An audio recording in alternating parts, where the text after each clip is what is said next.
This exhibition looks particularly at Chicago, and the way that we engaged the project is that each team looked at an area that is sort of neglected by the architectural discourse, and then trying to not only find out why that is, but also use that very resource within the city as a kind of catalytic role for architectures.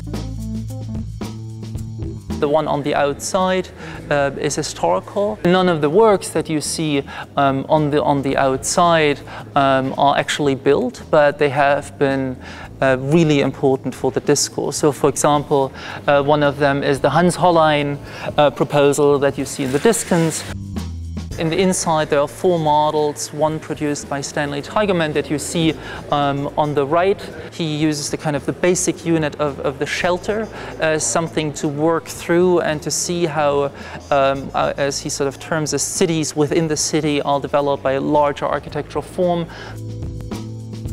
David Brown's project looks at the vacant lots within the city and reformulates them as available lots. And there's a rethinking, takes it out of a kind of negative connotation and puts it into a productive one, where he tries to figure out ways how public and private can actually simultaneously invest in the city.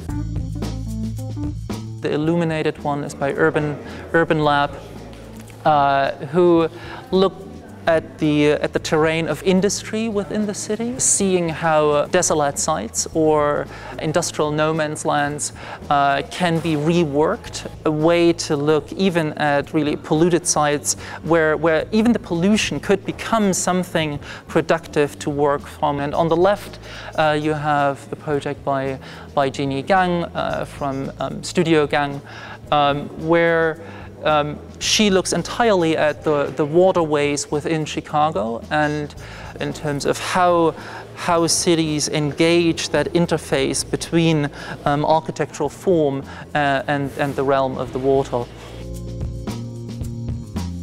Even though the environments that we tap into are typical for Chicago, but they are also typical for other cities. We're trying to find out how architecture can learn from the city.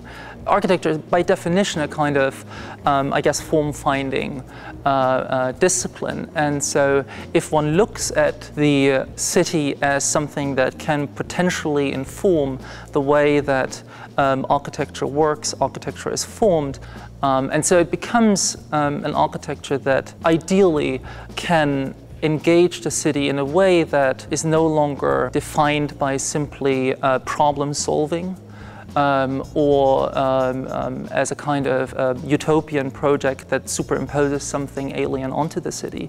But it becomes an architecture that one might call is more responsive or responsible, but not in the common way of viewing maybe sustainability or other sort of slogans that architecture nowadays uses, but in a way looking at the common ground of the city as a kind of springboard for architectural ideas.